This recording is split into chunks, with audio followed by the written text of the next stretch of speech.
As probably need a disclaimer here, I'm not famous. I'm not world renowned. I don't have CDs. Probably less than 1,000 people have ever known me as far as playing bass guitar, and that's including all these years in church and on the Gulf Coast, and I was playing down there, just. You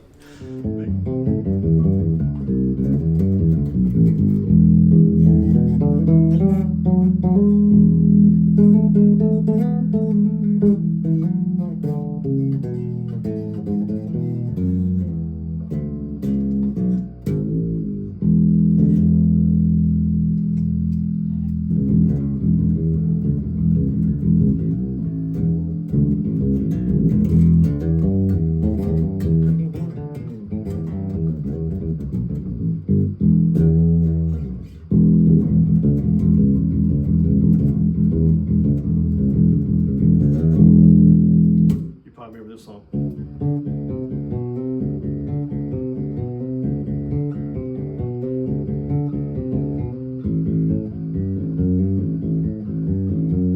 You remember that song? Too much time on my hands. I've been sitting on this bar stool. So while I was kidding my pastor one Sunday morning, and he told me I wasn't right. He come over and want to know what we want to play for offering. And so I said, well, I got a great idea. And so he comes over to the piano, and his wife was our piano player at the time, and of course our pastor just retired 2 years ago. And he goes, what do I want for? I said, I got a great idea. How about? He looked at me and he goes, you ain't right. Because he knew that was Money by Pink Floyd. Welcome back, everybody. This week we're going to do a video with my husband Joel. I wanted to introduce him to you, and the last video that I showed him in, he really didn't know that I was recording him, so I wanted to do a more in-depth interview with him. So I just wanted to talk to him and let you get to know him a little bit. So how old were you when you learned how to play the bass? I was, it was Christmas, I think it was 1971. I got my first bass guitar for Christmas that year. I was 15 years old, but I turned 16 the following February. Yeah. So what made you interested in wanting to play the bass? Well, like most people in our generation, we went to church on Sunday night, and we got home about 7:30 in time to watch the Ed Sullivan Show. So the first time I saw Paul McCartney playing the left-handed bass guitar shaped like a violin, I knew that was interesting for me. I was taking piano lessons at the time, and the struggle I had with piano was our fingers were short.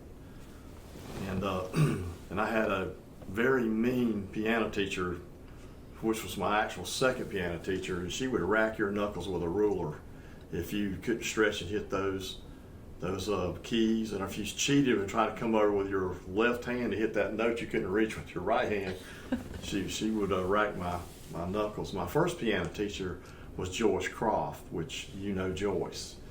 And she lived right around the corner from where I went to school at the time, probably about 4 blocks. And so when you're in the first, second, third, fourth grade and you come to school 3 times a week with piano books, you can imagine what I went through on the playground with all the other guys. And so she was a great piano teacher, but I struggled to play piano because, like I said, my fingers were not long enough to stretch and hit those octaves. And of course, looking back on it now, I probably should have stuck with it, and I can play piano, but strictly commercial.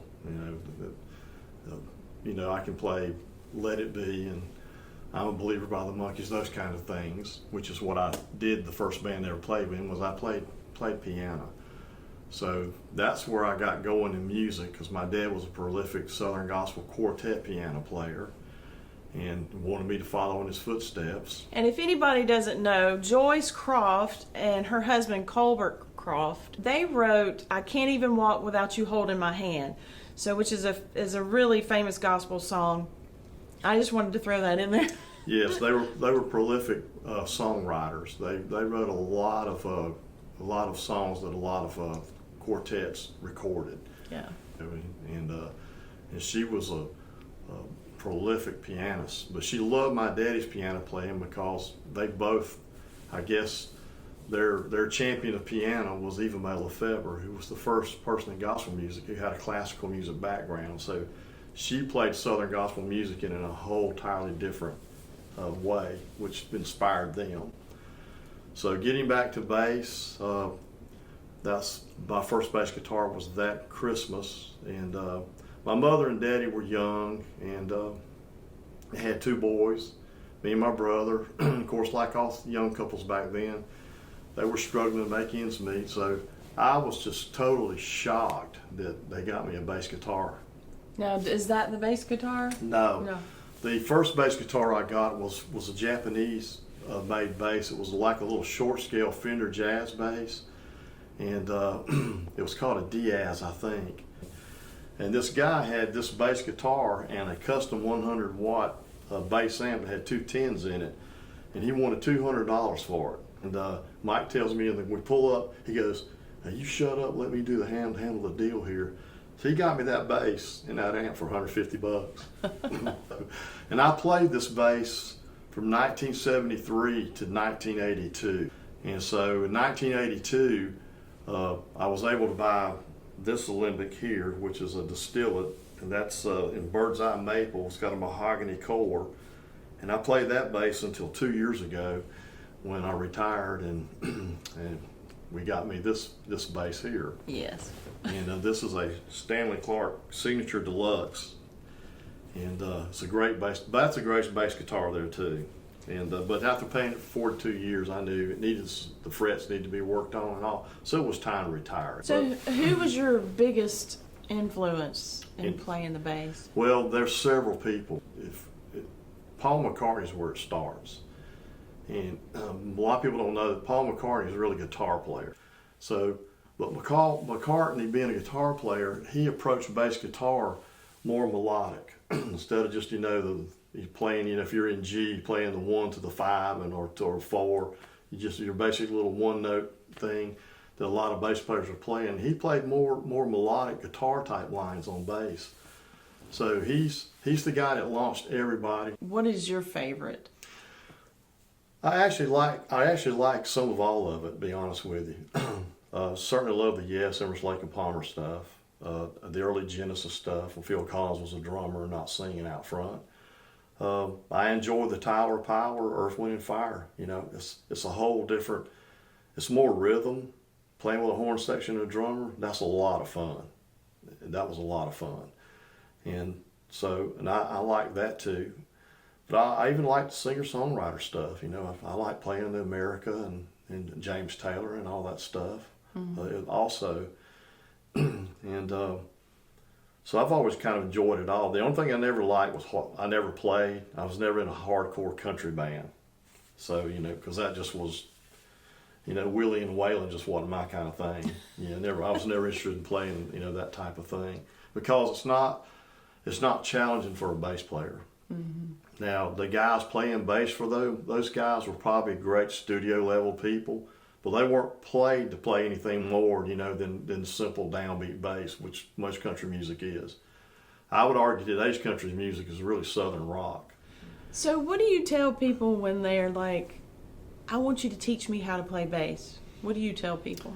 Well, I try to be honest with them because I'm self-taught, and I can show you what I do, but I really can't teach you anything.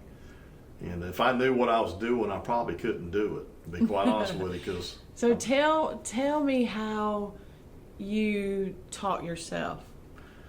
Well, when I got my first bass, I had a stereo in my room. It was an old GE, the kind that's like a piece of furniture on a little metal wheel, legs. And my dad's a bass player. He came over and showed me how to tune my bass guitar with a piano, because I didn't even know what the strings were. So he taught me, that the strings was E, A, D, G. He didn't teach me anything about frets. So I put on a song and I sit there and thump around until I finally found that note. And so I went from one thing to the next. And after a while, I was finding these notes and I was learning to play songs. And had no idea that I was playing in a key of A or anything. And so it was from there, Daddy sat down and because when he was playing piano in quartets, he had a boy play bass that he taught, and he sat down and taught me my frets and what was flats and sharps, and he also taught me how to play in flats and sharps. There's a lot of musicians that come up playing rock and roll and country. They can't play anything but basically A, D, and G, or C, F, and E. You know what I mean? There's just very basic. They can't play in flats and sharps. They don't even understand that. I want to talk about when you started playing in church. So how did you transition? Because you played in nightclubs for years, mm-hmm. and you played as professionally, playing the bass in a band, and you played and did that every weekend for years, and then you got saved, and then you started using your talent for the Lord. So how did you transition? Explain how that felt and how you went through that. Well, I got saved when I was 13, 14 years old, but after many years of pursuing the music thing, I was definitely had walked off from the Lord. I wasn't serving God at all, my talent. Yeah. And so, what kind of music were they playing, back then? It was pretty contemporary. A lot of the Jewish courses that come along. Yeah. In fact, it was quite shocking for me to walk back into church, and they were playing instrumentally what I was playing in nightclubs, as far as the slap bass and all that type of music that was going on then. Because when I was going to church as a boy, we pretty much sang out of the redback hymnals and a lot of Bill Gaither, the courses he was writing back in those days. And I really struggled for a while there to play. It's like once they knew I could play slap bass, which was my fault, I was up there tuning up one Sunday morning before church started and warming up, and I just went into it because that's part of my warm up. I'll play in all different styles just to warm up. That's the first thing the pastor's wife said was, "Oh, you can play like that?" So the next thing I know, they're bringing out all this Brooklyn Tabernacle Choir stuff and all that has all that in it. Christ Church, I think it's another one out of Nashville. And I felt really uncomfortable. But I had placed myself under, the choir director's leadership. And so the music she brought in, I submitted myself to her and learned to play it. Well, if this is not acceptable to Jesus, I can always throw her under the bus. What? Because it's the choir director's fault? Yes, she's the one bringing it into the church, not me. But I've been playing in church since 1988, and the Lord gave me the talent, and so I always knew I needed to give that back. Now I want to show people, I want them to see how you play slap, because I love to watch you play slap. I do. I want them to see how you play it, because you've always said that you don't play it like most people play slap. I don't play conventionally the way people do. No, yeah. I don't. And I've even had people say, "Well, you pick like a banjo." So I just want you to show, like, just do a little something. Well, there's probably some people on here watching that can really play a lot better than me. They're probably going, "Oh, he ain't got a clue what he's doing." But I first have to see if this is the setting I want to be on because depending on the style of music we're playing at church, I've got several different settings on this effects processor, which is what it is. And that's another story for another day as to guys that like analog, which is the old battery operated stuff, as opposed to digital, which is what this is.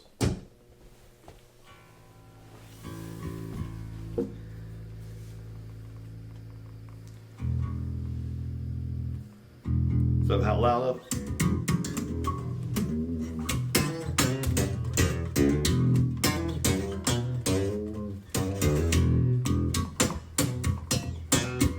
Let me get a better setting.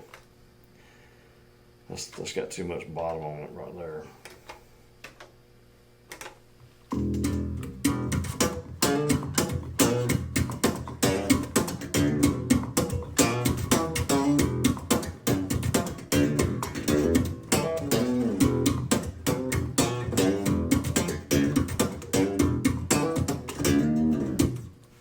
So there's just so many different styles. That's just one style, and you know.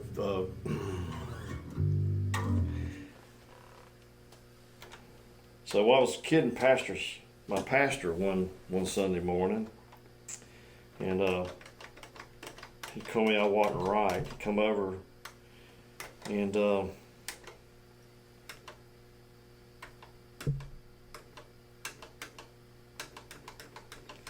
want to know what we want to play for offering.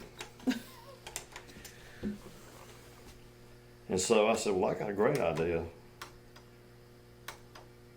But I got to get to right. Here we go. And so he comes over to the piano, and his wife was our piano player at the time. And of course, our pastor just retired 2 years ago. And he goes, "What do you want for?" I said, "I got a great idea. How about?" He looked at me and he goes, "You ain't right," because he knew that was Money by Pink Floyd. Bass guitar has changed, so they have guys now that are tapping. I don't play. I have never sat down to really. I've never sat down to really figure all that out, and the reason why is because at church, there's no place for that at church, and so I don't. I've never sat down to really. I understand what they're doing. And I probably could figure it out, but it's like everything else. You have to work at it to play it, and so down through the years, you know, I've gone from playing, you know, hard rock to I guess what you could call funk, and this is not tuned.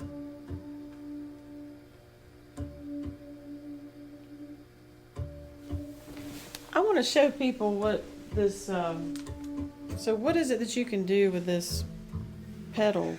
Well, here? this is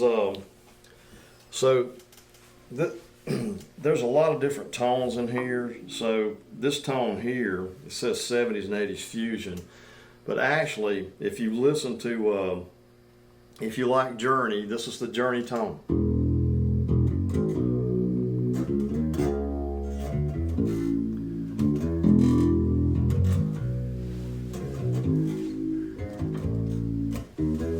That's the Journey tone. Back in the early '80s, everything he played was heavy on what's called delay. He used a lot of phalange on their stuff, and so it gives you more of a dirty sound there.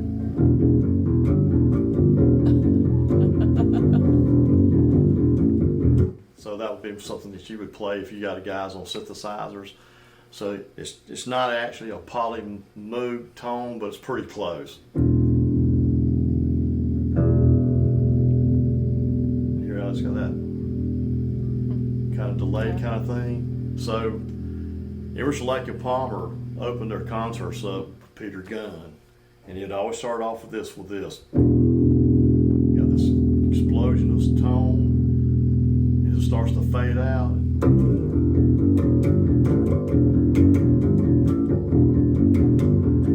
Of course, he had those synthesizers. He would give those synthesizers give the same sound as the brass on there. That ba-da. It was cool. It was really cool. So at church, I use more of this two tones at church. Now, where did you learn about this GT 108 or whatever? GT 10B. 10B, yeah. Well, Boss at the time made two processors. One was a GT 10, which was for guitar, and then they came out with this with bass. There's over 400 different tones in here. I had saw a guy do a demonstration about this unit on YouTube. He actually worked for Boss, and so every year they have what they call a NAM show. It's called NAM. And have you ever been to NAM? I never have, because they go all over the world. You know, this year might be in New Orleans, next year might be in Tokyo. But everybody that makes everything in musical instruments and microphones and sound systems, every manufacturer there, they have booths. If you go there, it was to walk through there and see everything that's on display there by all the manufacturers, it'd take you a week. Wow. And so he was demonstrating this at a NAMM show, and I thought, man, I'll tell you what, that unit right there would be pretty cool to have, because you see, we have a guy at church, if you'll notice, he's got a pedal board. And so he's got all these different pedals, and he has to turn them on and turn them off depending on what tone he wants. All I got to do is surf through here and find it, and it's there. And so now this is a tone that I use at church. What is that one? Well, it's called a British late '60s Brit rock, but it's more of a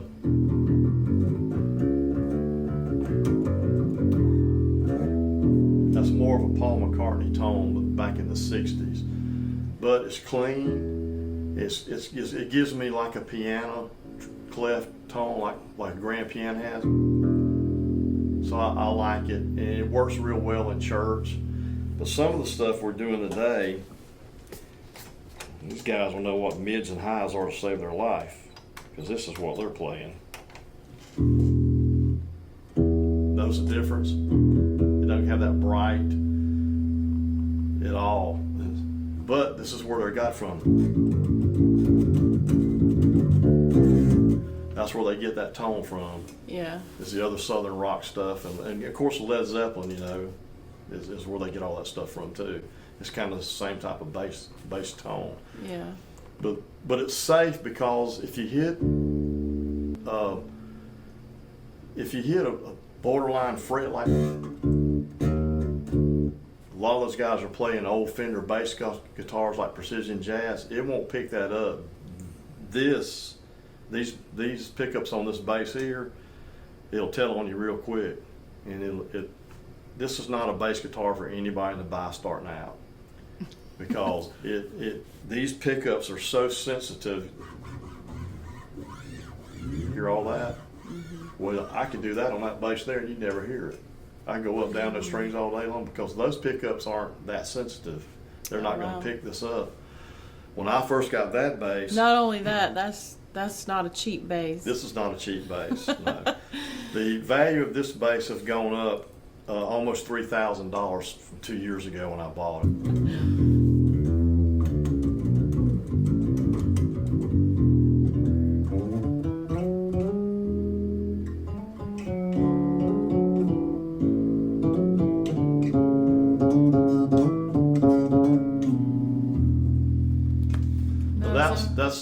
That's a part of Stanley Clark's tune called Lipsy Lou.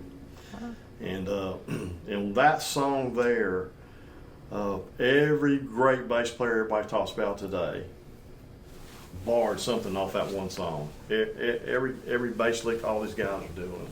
Mark King, Victor Wooten, Clay Les Pool, all those guys on that one song there, you can hear all that they're playing on a bass guitar off that one song there that Stanley Clark came up with in 1974, I believe. It all starts with Paul McCartney, and it goes to Chris Squire to Stanley Clark. So you talk about Chris Squire quite a bit. Like, what does he bring or help you as far as playing bass? Well, you were growing up in the 80s, so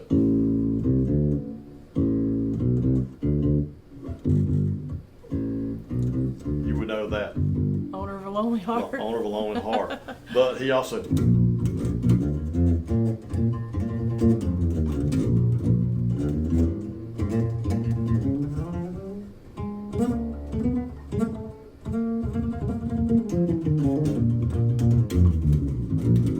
He was just a great bass player, and he did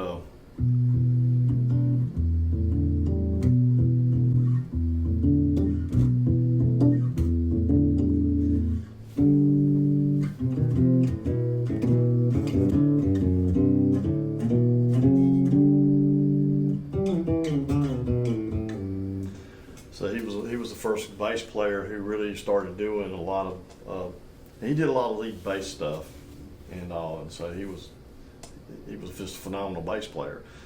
The thing with Chris Squire and Paul McCartney that I'm different from is they play with picks. Oh. And I don't. And so so you have to learn how to play with.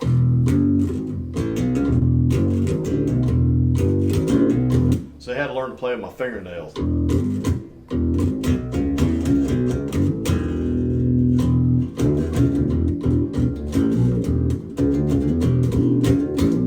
So I had to learn to play with my fingernail to get that same with Geddy Lee.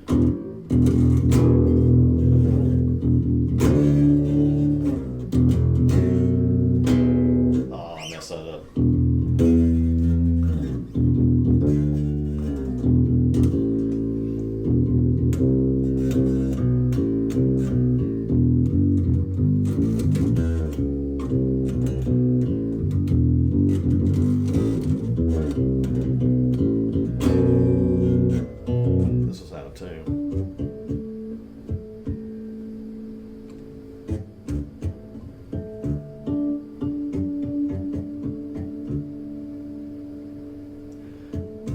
When you surprised me the other week on recording me, I was putting new strings on here.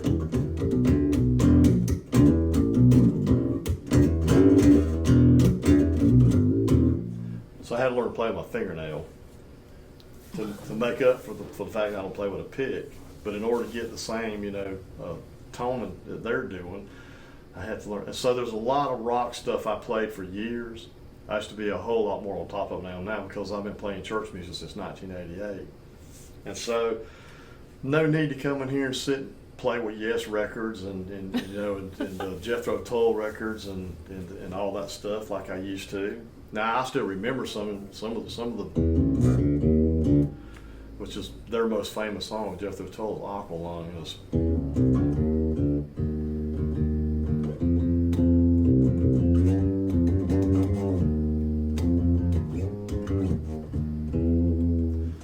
That's one of the most famous songs. And so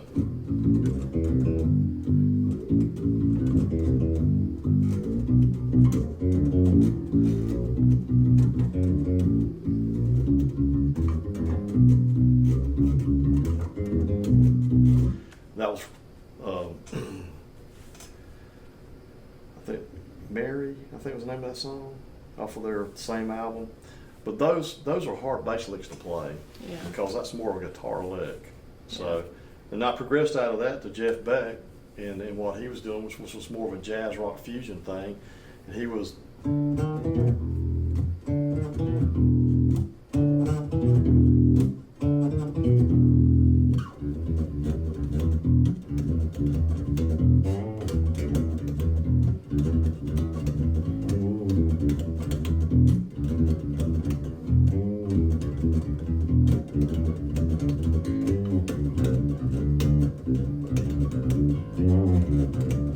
So that we kind of got into that time. Now, similar to that, when I was playing in Dead's band, we were doing the.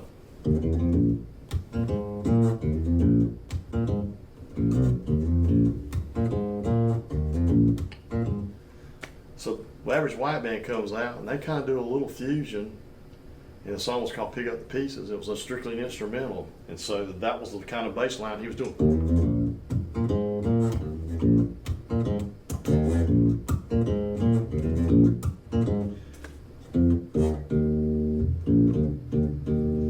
It was real horn driven. So because I was playing all the other stuff I was playing when I would go in and work my dad's band, his bass player, he would get sick, and couldn't play. So I wound up going in and working with him a lot, when he needed to be somewhere. I was always, the bass player in waiting. Is that your dad's band? That was his first band there. That was the original band. So starting on the far left is Mike Henderson. He was a great B3 player, trumpet player, great frontman singer. My dad's sitting in the chair. He played piano and organ. The guy behind him with his arm on his shoulder is Bill Cale. He was the drummer, and then the guy sitting there is Dusty Justice, and that was the original band. And so there's a funny story to that. When they were coming up with the name of the band, my daddy's daddy loved Mike. I don't know why he took to him so, but we always called my dad's dad Papa. So when they started coming up with the name of the band, he come up with Papa Joe and the rest. And of course, the band got bigger when he got to Pensacola. He had on another keyboard player and a couple of horn players, and he had a succession of different girls in front of the band because that's where the music was going in the 70s. And so the two best that we had was Peggy Scott, because she was a recording artist at one time. And when she left, we hired a girl named Shirley Paris. And Shirley, for a white girl, she had monster soul. I mean, she could sing all that stuff that we were doing at the time, and So you started playing bass when you're 12? No, 15. 15. So you've been playing for at least Right at 50 years. 50 years. Wow. Yeah. Long time. Long time. And the last 30 years, I know, maybe 35 years, you've been using your talent for the Lord. Exactly. I've been playing in church. Playing in church. And so you got out of that scene of the nightclub business. And Well, most professional musicians, it's different today. Today, kids don't even have to have a recording contract. There's guys out there touring, selling CDs on YouTube that don't even have recording contracts. There's I don't even know what's left of the music industry, to be honest with you. When we were coming up, Atlantic Records and all those recording companies, they had talent agents, and they would go out, and that's where they found bands, because they would go in bars, nightclubs, and that's where they would find these bands. So that was our only avenue to get discovered, was to play nightclubs. And so a lot of us coming up with rock and roll, like Styx and groups like that, they would go in and they would play the radio music, play that funky music, White Boy and all that stuff, but they also would write original material, and they would play one in there. Not like the last song you set, we call that the break song. So when you're on your last song on a set, your break song would be an original, and so you'd play an original. Well, sometimes a guy from Atlantic Records or whatever be sitting out there and hear that original song, and come up to you on your break and go, "You got any more of those?" And then you go up there and play a few more of them, and they would bring you in the studio, and they would record what's called an EP, which is a CD or an album, but it would only have 4 songs on it. And then he would take that EP to the higher ups in the recording industry, and he'd go, "Hey, I found this band in Pensacola, Florida, playing at Machine Gun Kelly's, and these guys are good, and they got probably 2 or 3 albums worth of material they've already written." now I know it was the Lord that kept you from doing this, but what kept you from, when you look back, what kept you maybe from going to California or going to Nashville or going, to be with another, trying to make it in the band industry? There's a funny story to that. A band came in from Panama City that had been playing down there, and they were from New Orleans. And they set in to play, and their bass player had just got married, and it was that night before was his last night. He wasn't going to be in the band no more. And so I sat in with them, and I knew what they were playing and all. And so these guys wanted me to come to New Orleans and stay with them for about a month. They had written a bunch of original material. They were hooked up with somebody in LA that was going to record them, and thought, and I don't see if they made it. I don't know, because I don't remember the name of the band. And so, but the guy had some other people he was interested in. He took our home phone number down. He said, "Now we're going to go back and talk about it, and we're going to audition a couple other guys, but he said, if we settle on you, we're going to give you a call." Well, you know what? They did 6 weeks later. And I hadn't even forgot about it. I walked in the house. My mother's nickname for me was Schultz. which I didn't like because that was the stupid guard on Hogan's Heroes.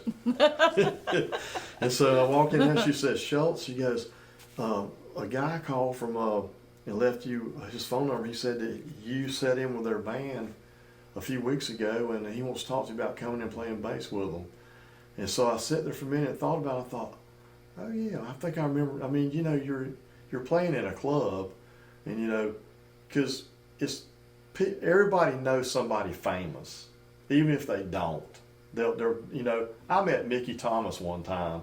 I know Bud Thomas real well. That's his cousin, and but I met him one time. But you know what? How many people go around and say, "Oh, I know Mickey Thomas." Well, who's Mickey Thomas? Mm-hmm. Well, he started out with Elvin Bishop, and they recorded a song called "I Fooled Around and Fell in Love." Then he wound up leaving him and going to Jefferson Starship, and he wrote We Built This City on Rock and Roll and Jane and all those songs. So he became a really famous, great rock and roll singer. And so I had to jog my memory. Then I remember, so I called the guy, and he wanted me to come over to New Orleans, is where they lived, and live about a month. They were going to put me up and feed me and all this kind of stuff. And then they were going to go to L.A. and at the end of that month, and they were supposed to go in a studio and record some original material, which now I didn't hear. I had no idea what their music sounded like or nothing like that. But I got off the phone, and I talked my mother about it, and she said, well, she was all supportive of my dream, because I used to drive her nuts sitting in there in the bedroom playing and with all those records and all that. She'd come knock on the door. She goes, it's kind of loud. It's getting a little late. And so she was all for me going, pursuing my dream of I guess being a rock star. It was more about playing bass for me. But she said, I don't really feel good about you going over to New Orleans with a bunch of people you just met like a 1 or 2 hour encounter you really know nothing about, and get all the way out to Los Angeles, and have you got somewhere to stay? You got money to eat on to get you by for a few months and all that? Of course not. I didn't. And so I'm not going to tell you I sat and prayed about it, because I was not. I've always believed in the Lord, and I've always known His work as I grew up, in the Pentecostal church and Royal Rangers with Bible study. But I wasn't at that time, in a covenant relationship with the Lord. We weren't talking every day like you need to be and reading the Bible. And so I just said, the more I thought about it, the more my mama made more sense to me. Yeah. My daddy was totally opposed to it. But he knew I was 18 years old, and I could walk out and leave if I wanted to, and so I decided not to do that, and so that was the only opportunity I ever had really to go with a band that I thought was actually going to L.A. And so I, who knows? So I would have got out there and wound up cleaning dishes in a restaurant kitchen. You know what I'm saying? Yeah. That happens to so many people.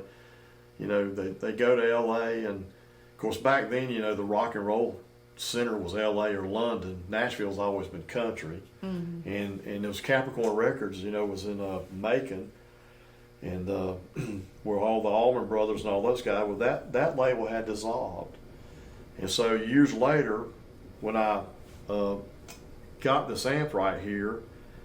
A fellow working there named Dick Boynton, and Dick was the only guy authorized on the Gulf Coast to work on this company's instruments. They don't allow just anybody. Most of the time they say send them to us. Put the insurance on it, replace it, send it to us, because they're out in Santa Monica, California. And but Dick certified to work on these, and so Dick had been at Capricorn Records. His sister almost married Greg Allman when they were in the Allman Joys, and Greg was about 17, 18 years old. And so I knew Capricorn had folded. So it wasn't no sense, packing up and driving up to Macon, Georgia, because that was not there anymore. And so it was L.A. or London, and I wasn't getting on a plane to fly to London where I knew absolutely nobody, don't even understand the culture, And some of the food I saw they ate, I don't want to put myself there. And I didn't know anybody in LA either. So, but you know, so many people went out there, you know, on a dream, and didn't make it. And oh no, Yeah. no. Let me tell you something. Great guitar players and bass players and drummers and singers and you name any instrument, they're a dime a dozen. I don't know about now. Do you feel that way now? Well, I mean, this is 50 years later. Well, I don't think there's 30, 40 years later. I don't think there's the music culture that there used to be. I do know that I don't see as many young people today run out and buy bass guitars and drums. When I was a kid and the Beatles hit, overnight in my neighborhood there were garage bands all over the place. Mm-hmm. They were not good, but I mean, they were kids, you know, and they were inspired. And so, Yeah. and some of those guys wound up having pretty good little bands around here. Yeah. There were some really good bands around here, and you know, but they started out like I did, you know, not knowing, not got a clue. Yeah. You know, and learning to play Beatles music and all that, and so the Beatles, you know, What's the very first song you learned to play? the very first song I learned to play on bass was "Are You Ready" by Grand Funk Railroad.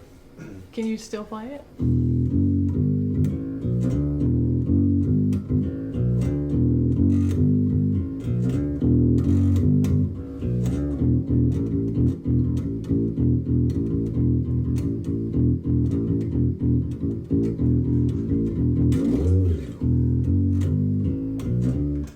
That's the first song I learned to play on the bass guitar.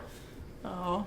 Of course, the first song I ever learned to play was not, you know, out of recital book, or was "I'm a Believer" by the Monkees on piano.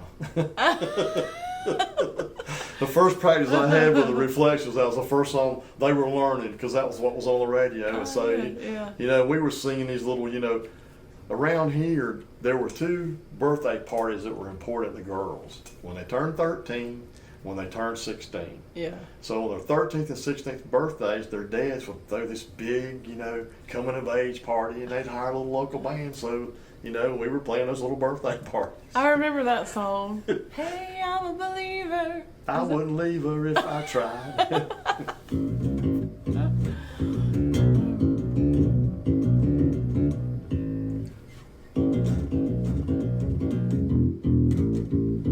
Yeah, I remember all that old stuff, but I, you know, it's been so long since I played all that stuff. But I never played bass on any of that. I was just strictly piano. What was your baby. first, what do you remember playing first in church?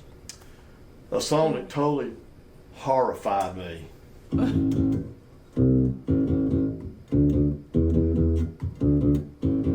Oh no. What? Pharaoh, Pharaoh, which is actually Louie, Louie by the Swinging Medallions. Oh, was that for like a youth service or something? No, it was in a regular worship service. Oh no. That's why pastors remember- never let their kids pick out music. You know what I'm saying? Yeah. I remember when I went to camp, church camp one year, and that was popular. I remember that. And we sang it at church camp.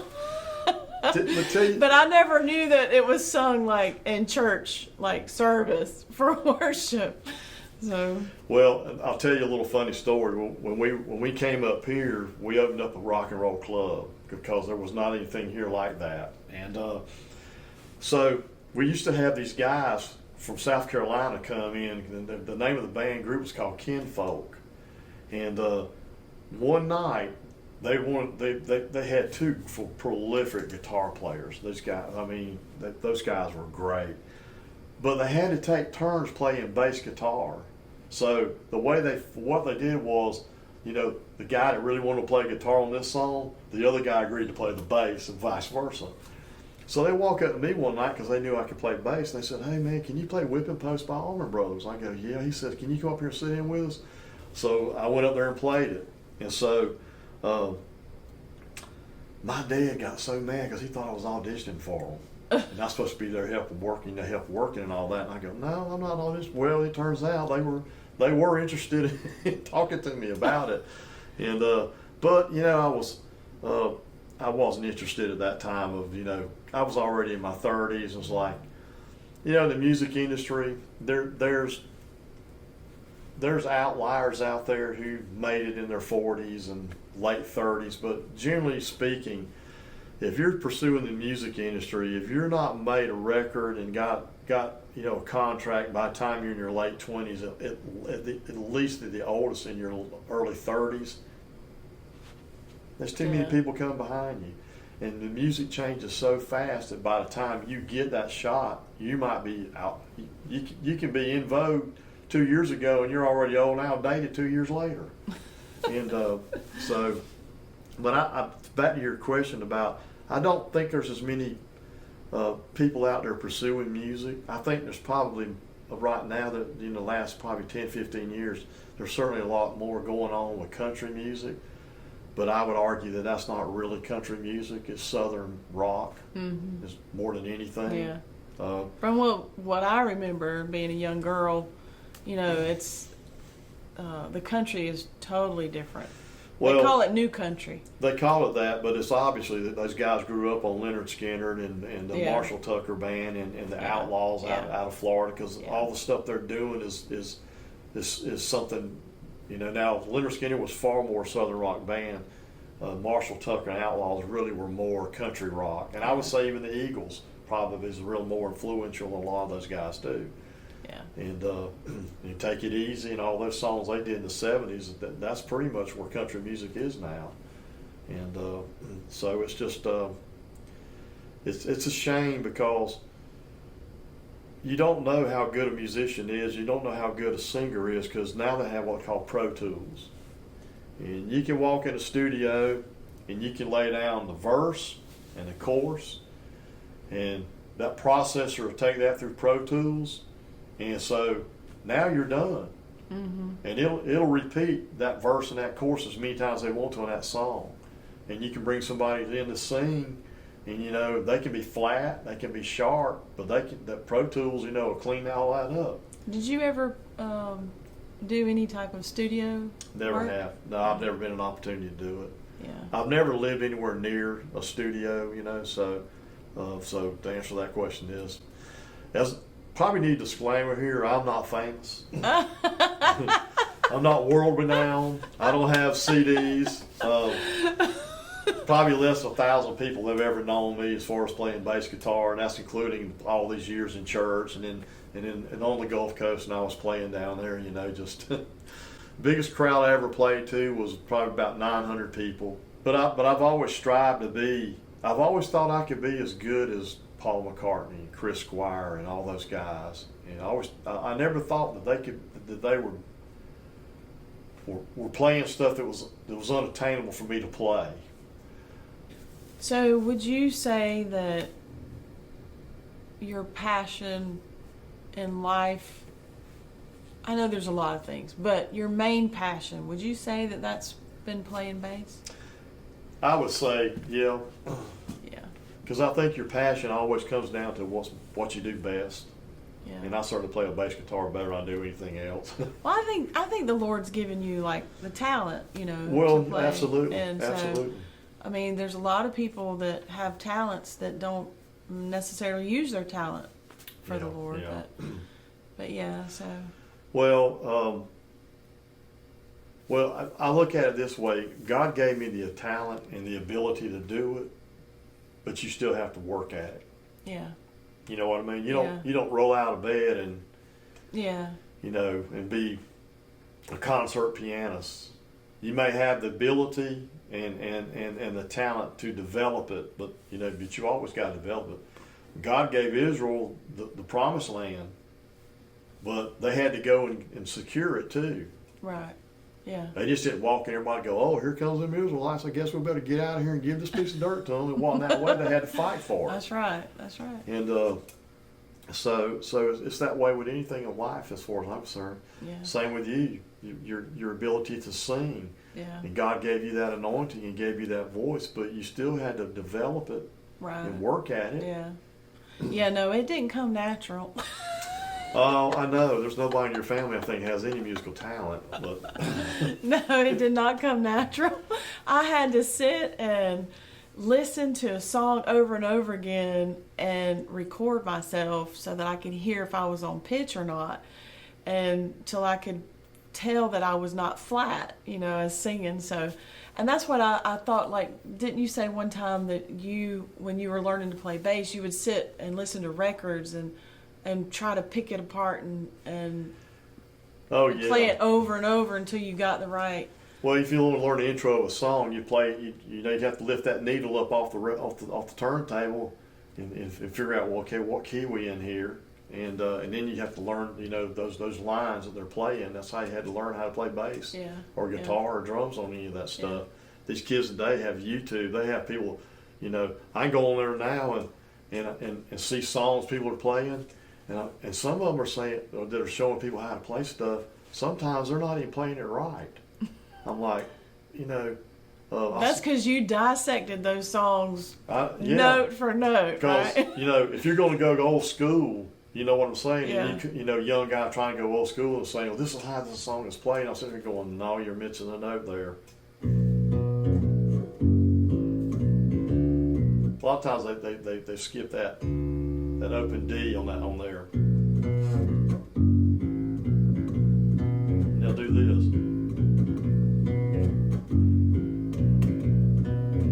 And I have seen them play the song in the wrong key. It's in the key of B. Pink Floyd did a lot of stuff in B and F sharp.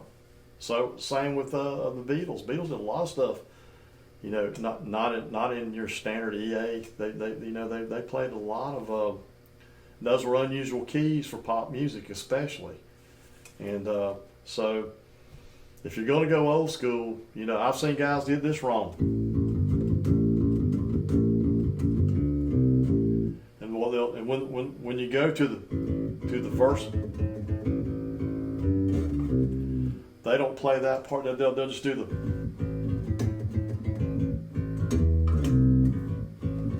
And that's wrong.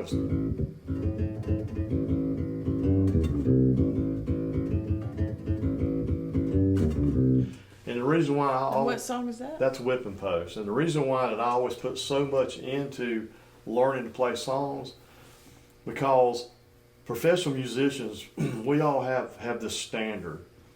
I don't have a right, if I record a song totally different than what Paul McCartney, somebody wrote, well, the professional thing to do is record it different and send it to him and get his stamp of approval to own it. And if he says, no, I don't like that, I don't like you doing that in my song, well, then you don't need to record it that way. So to me, if I'm going to learn to play a song by whoever, I need to learn to play it the way they played it. Yeah. And because I think it might be dishonoring to the well, person we that always wrote call it. it prostituting somebody else's work. Oh. Is a word we used.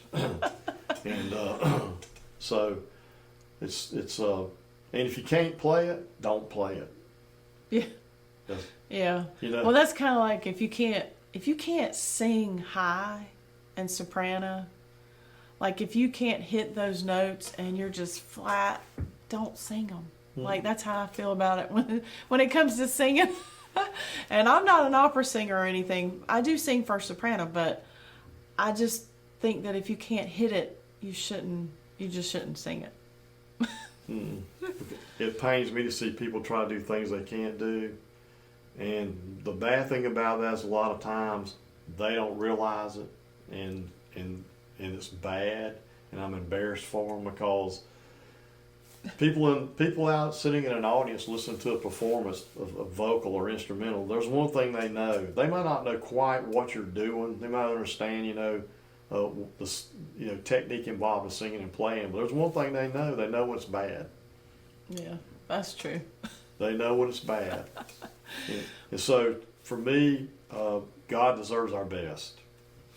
Well, this is my husband, whom I love so much, and the Lord put us together, and I just wanted to introduce everybody to him because we have been together, married now 28 years, and we dated 3. We've been together 31 years, and so I just wanted everybody just to kind of see a little bit about what your passion is and what your purpose God's called you to as far as what you do for Him with your talent, because you've been serving the Lord now for how long?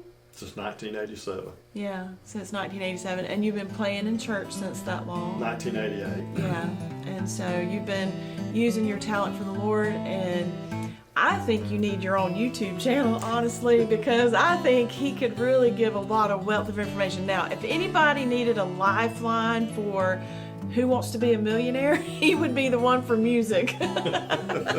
We joke about that one all the time. So, but anyways, I love you so much. I'm so glad. I'm glad you guys joined us today, and I hope that you enjoyed this video, and we'll see you in the next one.